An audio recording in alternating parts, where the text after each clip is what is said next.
धनबाद जिला कांग्रेस का सत्याग्रह जिला अध्यक्ष संतोष सिंह के नेतृत्व में आज जिला भर के बड़े दिग्गज कांग्रेसी भी जुटे। पूर्व मंत्री मनान मलिक साहब, पूर्व मंत्री जलेश्वर महतो जी जो वर्तमान में कार्यकारी अध्यक्ष भी हैं कांग्रेस प्रदेश, और बहुत से प्रदेश और जिले के सभी नेतागण कार्यकर्ता लोग जोश के साथ लबरेज होकर सिटी सेंटर के पास महात्मा गांधी की प्रतिमा के समक्ष अपनी उपस्थिति दर्ज कराई। कहने को तो भीड़ बहुत थी। 10 बजे से चलने वाली सत्याग्रह 5 बजे तक चली। निश्चित तौर पर 10 बजे कांग्रेसी लोग पहुंच गए थे और ये सत्याग्रह आंदोलन कार्यक्रम चालू भी हो गया और 5 बजे एकदम एग्जैक्ट 5 बजे कांग्रेसियों का ये सत्याग्रह आंदोलन समाप्त हो गया। इस पूरे कार्यक्रम में कुछ दिलचस्प बातें आपको मैं बताता हूँ। दिलचस्प बातें हैं कि धनबाद जिले के 2 पूर्व मंत्री माननीय मनान मलिक साहब और जलेश्वर महतो जी कार्यक्रम में आए तो जरूर, कुछ देर रुके और न्यूज़ चैनलों को कुछ अपना स्टेटमेंट दिया, अपना रोष व्यक्त किया और कुछ ही देर के बाद चलते बने। किसी भी कांग्रेसियों ने उसे रोकने की कोशिश नहीं की। तो क्या इसी तरह राहुल गांधी के मामले को लेकर जो उबाल है, देश में लोगों का, कांग्रेसियों का जो गुस्सा है, तो क्या इसी तरह औपचारिकता बन के जो वरीय पदाधिकारी कार्यक्रम में सिर्फ शोभा बढ़ाने के लिए आएंगे और चले जाएंगे, तो क्या लगता है कि कांग्रेस का ये जो आंदोलन जो देश भर में चल रहा है उसको पलीता नहीं लगेगा? एक और दिलचस्प बात आपको बताना चाहूँगा।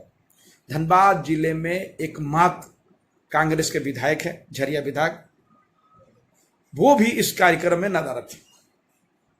अब बताइए, धनबाद जिले के एकमात्र कांग्रेसी विधायक का जो विधायक है वो भी मामले से नदारद, वो भी इस सत्याग्रह से ये भी सत्याग्रह से नदारद हो जाना इस बात को इंगित करता है कि कहीं न कहीं बहुत सी बातें हैं जो कांग्रेस को इस पर विचार करने की जरूरत है।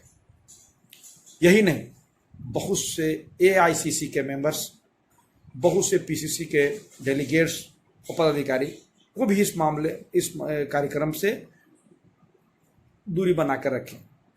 हो सकता है कि उनकी कुछ अपने निजी कारण भी हो और जानबूझकर भी हो, ये कहना मुश्किल है। अब तो इस मामले पे कांग्रेस के जिला अध्यक्ष, वर्तमान जिला अध्यक्ष संतोष सिंह जी को निर्णय लेना है।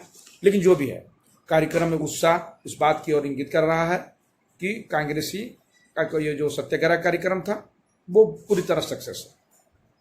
बड़े उत्साह के साथ कांग्रेसी लोग अपने बातों को रखे।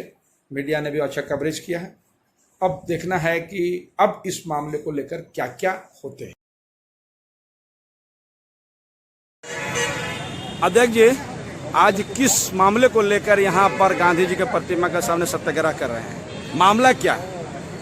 देखिए, आज हम लोग पूरे देश स्तर पर सत्याग्रह में हम लोग बैठे हैं। आपको मालूम है कि हमारे नेता आदरणीय राहुल गांधी जी जब से 4000 किलोमीटर की पदयात्रा करके लौटे हैं, तब से मोदी सरकार विचलित है, पूरा घबराई सी हुई है। और जो देश के लोगों का अपार जन समर्थन मिला, उससे पूरा मोदी सरकार घबराई हुई है, डरी हुई है, समी हुई है। और जब पार्लियामेंट में राहुल गांधी जी ने सवाल किया कि 20,000 करोड़ रुपये अडानी के अकाउंट में कहाँ से आया है, ये आप बता दीजिए मोदी जी। और अडानी जी से आपका कैसा याराना है, ये खुलासा कर दीजिए मोदी जी। तब से मोदी सरकार पूरा दम पगला से गई है। षड्यंत्र कर करके उनको 2 साल का सजा कराया गया, कि आपको हिंदुस्तान में एक भी ऐसा ये नहीं मिला, उदाहरण नहीं है जो कि ऐसे मामलों में 2 साल की सजा दी गई हो। लेकिन ये इससे प्रतीत होता है कि कहीं न कहीं इसमें मोदी सरकार का प्रभावित कर करके और उनको सजा दिलाई गई और तुरंत आनंद फानंद उनका लोकसभा की सदस्यता छीनी गई। तो आज देश दलित है, पूरा कांग्रेस ही नहीं, पूरा देश के लोग हतप्रभ है और ये देश के लोकतंत्र के लिए बहुत बड़ा खतरे की घंटी है। संविधान में जो ताकत कांग्रेस पार्टी ने दिया था उस संविधान को भी खत्म करने की साजिश की जा रही है। इसलिए आज हम तमाम कांग्रेस के लोगों का फर्ज बनता है कि महात्मा गांधी जी के बताए रास्ते पर चलते हुए अहिंसक तरीके से सत्याग्रह के माध्यम से आंदोलन का संघर्ष रास्ते पर चलना पड़ेगा। तो हम लोग वो रास्ता भी अपनाएंगे, लेकिन अभी हम लोग गांधी जी के रास्ते पर चल रहे हैं और पूरे देश के लोगों को जगाने का काम करेंगे। और मोदी सरकार को 2024 में खत्म कैसे करे, उखाड़ कैसे फेंके, इसके लिए सभी कांग्रेस के लोग सर पर ये तिरंगा और पगड़ी बांधी है। अच्छा सर, ये तो कोई पहला मामला नहीं है। देश में कितने लोगों का सदस्यता इसी तरह रद्द हुई है? एक भी उदाहरण नहीं है कि उसमें ज्यादा से ज्यादा, तो जितना भी सजा का प्रावधान था पूरा उपयोग कर करके राहुल जी को और सबसे गर्व की बात है हम लोगों के लिए कि राहुल जी से जज ने कहा कि आप इस मामले में माफी मांग लीजिए। तो कि मुझे गर्व है अपने नेता पर कि उन्होंने इतना सजा मंजूर कर लिया है, लेकिन माफी नामा कबूल नहीं किया। ये इसलिए हम लोग के लिए, तमाम कांग्रेस के लोगों के लिए गर्व है। और हमको अपने नेता के रक्षा के लिए और लोकतंत्र की रक्षा के लिए कांग्रेस पार्टी को सड़क उतरने के लिए बाध्य होना पड़ा है और हम लोग आगे लगातार आंदोलन के लिए तैयार हैं। अच्छा सर, एक बात और अंतिम बता दीजिए कि आपके जिला क्या प्रभार संभालने के बाद लगातार जिला में कोई न कोई कार्यक्रम हो रहा है, तो ये कार्यक्रम जो सबसे बड़ा कार्यक्रम होनी चाहिए, जिस हिसाब से कार्यक्रम में व्यवस्था होनी चाहिए, वो लग रहा है उस अनुरूप नहीं है। आप इसको कैसे देखते हैं? सारे लोग, तमाम कांग्रेस के लोग आज यहाँ पर उपस्थित थे और लोग मैंने चूँकि धूप भी कड़ा है, लोग आ रहे हैं जा रहे हैं, लेकिन ये कार्यक्रम बहुत सफल कार्यक्रम रहा, ये आप अब देख सकते हैं। सब लोग हैं, प्रधानमंत्री, पूर्व मंत्री भी उपस्थित हैं, सारे कांग्रेस के लोग यहाँ पर हैं। बहुत बहुत धन्यवाद। अच्छा सर, आज इस कार्यक्रम को लेके आए हैं आप लोग, ये कोई पहला मामला नहीं। सबसे पहले कई सांसद की सदस्यता गई है, कई विधायकों की गई है, तो इसी तरह कोर्ट के आदेश से राहुल गांधी जी का सदस्यता गया है। इस पर इतना बवेला क्यों? ये मुख्य मुद्दा सदस्यता की बात की है। सबसे पहला मुद्दा है कि देश में उचित जिस तरह से संविधान को कुचलने का काम हो रहा है, जिस तरह से लोगों को आवाज़ दबाने का काम हो रहा है, जो इस सरकार के काले कारनामों को उजागर करना चाहता है, उस तरह का दबाने का काम कर रहा है, उसी साजिश का एक हिस्सा है। जिस तरह से कोर्ट का निर्णय हुआ, कोर्ट के निर्णय के बाद जो भी पहले जो हमारे सांसद सदस्य थे उनकी सदस्यता गई है या विधानसभा की सदस्यता गई है, तो निर्णय के बाद वो कोर्ट से जो ऑर्डर आता है उसका लोकसभा या विधानसभा में समीक्षा होता है और समीक्षा के बाद उस पर निर्णय लिया जाता है कि इनकी सदस्यता से वंचित किया जाए, रखी जाए। लेकिन राहुल गांधी के केस में ऐसा नहीं हुआ। उधर कोर्ट का निर्णय हुआ और इधर निर्णय होने के साथ ही उनकी सदस्यता को रद्द कर दिया गया। सर, तो कोर्ट पर क्या प्रश्न कोर्ट पर है? नहीं, या प्रश्न कोर्ट पर, सरकार की नीतियों पर, सरकार की दुरंगी नीतियों पर है। इस तरह के सरकारी पक्ष के लोग जितने भी भ्रष्टाचार कर लें वो पाक और साफ हैं, वो सर्फ डिटर्जेंट से धोए हुए लगते हैं। लेकिन अगर विपक्ष के लोग कभी भी कोई भी उनके द्वारा आरोप उन पर लगा हो तो उस आरोप को सिद्ध कराने में इस सरकार की दक्षता हासिल है और उसी का परिणाम है। जिस तरह से मांग उठा रहा था कि इस पर अडानी और अंबानी के मुद्दे पर जांच कमेटी बैठाया जाए और उसको जांच करके किस तरह से देश के गरीब जनता का, लोगों का पैसा को लूट मचा, उस पर किस तरह से सरकार की सहभागिता है कि उजागर होने के भय से इस तरह के हथकंडे अपनाए गए। आप बताइए कि हमको ये जो सवाल खड़ा किया जा रहा है और राहुल गांधी को लोग सत्ता पक्ष के द्वारा खड़ा किया जा रहा है कि ये एक प्रोपेगेंडा फैलाया जा रहा है कांग्रेसियों के द्वारा,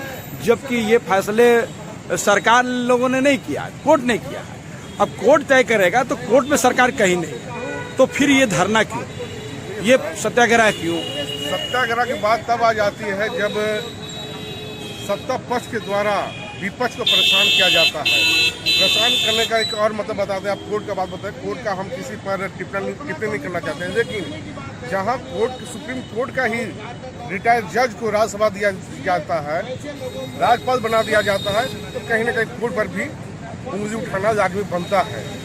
और सवाल ये होता है कि 6 महीना पहले ही मजिस्ट्रेट को बदला गया, जो मजिस्ट्रेट का सुनवाई में चल रही थी केस, उस मजिस्ट्रेट को बदला गया और आनंद फनन में ये जो शिकायत करता था विधायक, भाजपा का विधायक है, उसने 6 महीना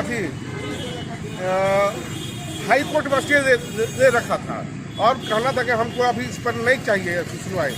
और आनंद फनन में जब मोदी जी फंसने लगे अडानी के, तुरंत उनके द्वारा निर्देश दिया गया कि नहीं केस को चालू करो और इनका सदस्यता खत्म किया गया साजिश के तहत। इसलिए कांग्रेसियों को हम लोग को आज धरना देना पड़ा, सत्याग्रह करना पड़ा। और ये सत्याग्रह यहीं रुकेगा नहीं। हमारा नेता राहुल गांधी पाक साफ है, कोई क्रिमिनल केस में उनको सजा नहीं हुआ है, ये केस मानहानि का है। और मोदी को चोर बोला गया है, पार्टिकुलर सभी मोदी को नहीं बोल रहे हैं, वो नाम रख के बोल रहे हैं, नीरव मोदी, ललित मोदी, नरेंद्र मोदी, ये नाम लेके बोल रहे हैं कि ये चोर हैं। और हो सकता है खोजो तो 2-4 मोदी और मिल सकता है, पार्टिकुलर पूरा मोदी समाज को नहीं बोला गया है। इसलिए ये सजा 6 महीना बनता है, 3 महीना बनता है। ये फौजदारी मामला है, ये या फिर दीवानी मामला है, ये मानहानि का मामला है। इसमें अभी दिया जाता है कि मैंने कंसेशन दिया जाता है कि चलो भैया जो हुआ सो हुआ, लेकिन हमने सभी मोदी को बोला ही नहीं है, फिर इसमें केस मैंने सजा क्यों? हम इसलिए हम लोग कांग्रेस धरना दे रहे हैं और राहुल गांधी के हर कदम पे हम लोग साथ रहेंगे। और जहां तक लड़ाई लड़नी होगी सड़क से सदन तक, कांग्रेस एक भी नहीं चुकेगा कि 2024 में ये तानाशाह सरकार, हिटलर सरकार को उखाड़ फेंकने का काम करेंगे। नाम बताइए अपना। कुमार पासवान, धरना प्रखंड अध्यक्ष।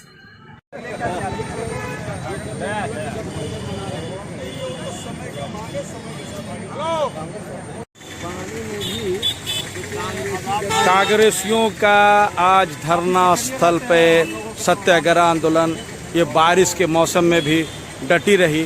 जिला अध्यक्ष जो है, कार्यकारी जिला अध्यक्ष और सारे वरिष्ठ कांग्रेसी और कांग्रेस के सारे वर्कर, करीब यहाँ सारे लोग यहाँ मौजूद हैं। बारिश हो रही है, अब बारिश होने के बावजूद अपना इरादे जो है बुलंद किए हुए हैं। अब देखना है, देख लिए आप बहुत से लोग यहाँ पर हैं। पहले काफ़ी भीड़ थी, संख्या में कमी आई है, लेकिन बावजूद भी बड़े पैमाने पे कांग्रेसी यहाँ पर जमे हुए हैं। आप देख पाइए, आप देख पा रहे हैं, आपको आगे भी दिखलाते हैं।